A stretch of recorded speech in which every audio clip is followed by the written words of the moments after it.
ओम नमो भगवते वासुदेवाय. सार्थ सुबोध ज्ञानेश्वरी. लेखन आणि वाचन सौ मनीषा भास्कर अभ्यंकर, महाराष्ट्र, मिरज 416410. अध्याय पहिला. अर्जुन विषाद योग. गणेश रूपक भाग चौथा. ओव्या आहेत 12 आणि 13. मागच्या भागात आपण वाङ्मय गणेशाच्या 3 हातांची माहिती करून घेतली. आता उरलेल्या 3 हातांची माहिती पाहायची आहे. एके हाती दंतू, जो स्वभावता खंडितू, तो बौद्ध मत संकेतू वार्तिकांचा. बौद्ध मताचे निदर्शन करणाऱ्या बौद्ध वार्तिकांनी प्रतिपादिलेले बौद्ध मत हाच कोणी स्वभावतः खंडित झालेला दात तो पातंजल दर्शनरूपी एका हातात धरलेला आहे. मग सहजे सत्कार वादू, तो पद्म करू वरदू, धर्म प्रतिष्ठा तो सिद्धू अभय हस्तू. मग म्हणजे बौद्धांच्या शून्यवादाचे खंडन झाल्यावर सहजच येणारा निरीश्वर सांख्यांचा सत्कार्यवाद हा त्या गणपतीचा वर देणारा कमलासारखा हात होय. चौथा हात आहे पूर्वमीमांसा दर्शन. एके हाती दंतू, जो स्वभावता खंडितू, तो बौद्ध मत संकेतू वार्तिकांचा, असं ज्ञानदेव म्हणतात. त्याच्या चौथ्या हातात खंडित दंत आहे. मग हा दंत असणारा हात कोणत्या दर्शनाचा आहे? तर पूर्वमीमांसा दर्शनाचा आहे. पूर्वमीमांसा दर्शनावर कुमारील भट्टांनी लिहिलेली तंत्र वार्तिक व श्लोक वार्तिक प्रसिद्ध आहेत. त्याने या वार्तिकांच्या सहाय्याने बौद्धांच्या क्षणिक विज्ञान आत्मवादाचे व शून्यवादाचे खंडन केलेले आहे. त्यामुळे या हातातील आयुध जो खंडित दंत तो म्हणजे ती वार्तिके होत. थोडक्यात हा हात म्हणजे पूर्वमीमांसा दर्शन. वार्तिक म्हणजे स्पष्टीकरण करणारा पूरक नियम, एखाद्या विषयाबद्दल सांगावयाचा राहून गेलेला नियम. पाचवा हात आहे सांख्य दर्शनाचा. मग सहजे सत्कार वादू, तो पद्मा करू वरदू. पाचवा हात सत्कार्यवाद सांगणारा, वर देणारा आहे व त्या हातात कमळ आहे. सांख्य दर्शनाने सत्कार्यवाद सांगितलेला आहे. सत्कार्यवाद म्हणजे उत्पत्तीपूर्वी कार्य कारणामध्ये सूक्ष्म रूपानं असतं. या सिद्धांताप्रमाणे जगरूपी कार्य हे त्याच्या मूळ कारणात सूक्ष्म रूपाने आहे असे या दर्शनानं सांगितलेले आहे. सांख्य दर्शनाने मानलेली प्रकृती व पुरुष ही तत्वे गोचर होत नाहीत, म्हणून त्यांचा अभाव आहे असे मानणे योग्य होणार नाही. प्रकृतीला सांख्य प्रधान म्हणतात. प्रकृती जरी अगोचर असली तरी तिचे कार्य इंद्रिय गम्य आहे व त्यावरून प्रकृतीचे अनुमान करता येते. सांख्य हे द्वैती आहेत.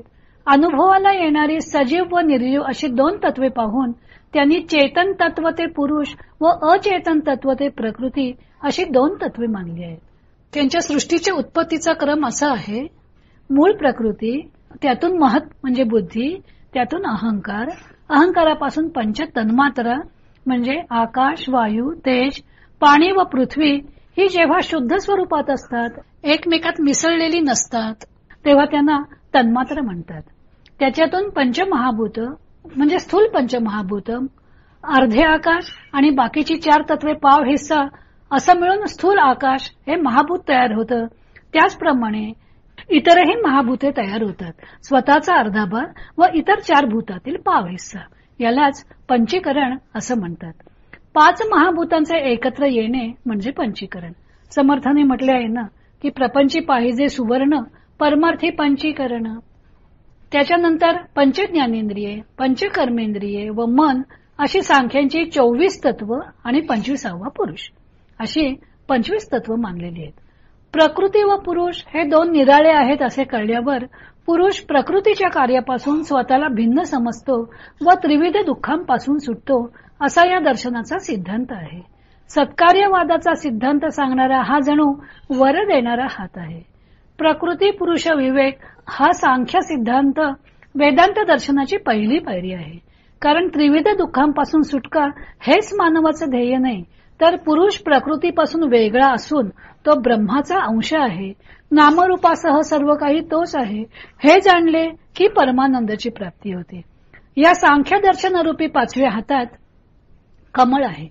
कमळाच्या पाकळ्या सर्व दिशांना पसरलेल्या असतात व हे फूल प्रसन्नही असतं. त्याचप्रमाणे सांख्यदर्शनाने प्रकृती पुरुष विवेक म्हणजेच आत्मानात्म विवेक करून आत्मज्ञान प्राप्ती करून प्रसन्नता प्राप्त करून घ्यावी असे जणू हा हात सुचवतो. 6वा हात आहे योग दर्शनाचा. धर्म प्रतिष्ठा तो सिद्धू अभय हस्तू. त्याचा 6वा हात अभय देणारा आहे. योगशास्त्राने सांगितले आहे की जीवाच्या ठिकाणचे जीवधर्म जाऊन परमेश्वराचे सच्चिदानंद धर्म स्थापित होतात व तो अभयाला प्राप्त होतो. म्हणून योगदर्शनाचा हात हा अभय प्राप्त करून देणारा आहे. हा गणपतीचा 6वा हात म्हणजे पातंजली योगदर्शन. सांख्यांची 25 तत्व योगदर्शनालाही मान्य आहेत. या 25 तत्वांव्यतिरिक्त योगदर्शनानं ईश्वर हे 26वे तत्व मानलेले आहे. सांख्य दर्शनाने प्रकृतीहून पुरुष वेगळा आहे हे जाणून घ्यावे असे सांगितले, पण पातंजल योग दर्शनाने अष्टांग योग मार्ग सांगून ते वेगळेपणाचे ज्ञान करून घेण्याचा मार्ग मोकळा करून दिला. यम नियम आसन प्राणायाम प्रत्याहार ही 5 बहिरंग साधनं आणि ध्यान धारणा समाधी ही 3 अंतरंग साधनं अशा 8 अंगाने कैवल्य प्राप्ती करून घेता येते असे या दर्शनाने सांगितले. या दर्शनाचे आणखी एक वैशिष्ट्य म्हणजे ईश्वराच्या भक्तीने समाधी लवकर सिद्ध होत असल्यामुळे या दर्शनाने ईश्वर हे आणखी एक तत्व मानलेले आहे. तस्य वाचकः प्रणवः असं पातंजली योगसूत्रात म्हटलेलं आहे. प्रणव म्हणजे ओंकार, हा ईश्वराचा वाचक आहे. चित्त एकाग्र केल्यामुळे समाधी लवकर सिद्ध होते व प्रणवाचा जप करून ईश्वराला पुन्हा पुन्हा चित्तामध्ये आणून त्याचे चिंतन केले असता चित्त एकाग्र होते. म्हणजे योगदर्शनाने जीवाच्या ठिकाणी परमेश्वराचे सच्चिदानंद धर्म स्थापित होतात व जीवाला अभय मिळते असं सांगितलेलं आहे. म्हणून ज्ञानदेवाने धर्म प्रतिष्ठा तो सिद्धू अभय हस्तू असं 6व्या हाताच्या बाबतीत म्हटलेलं आहे. जणू साधकाला या हातानं गणेशाने परमार्थाच्या वाटचालीत शुभेच्छाही दिलेल्या आहेत व अभयही दिलेलं आहे. ज्ञानेशाने गणपतीच्या आणखी काही अवयवांचे जे वर्णन केलेले आहे तो भाग आपण पुढच्या भागात पाहू.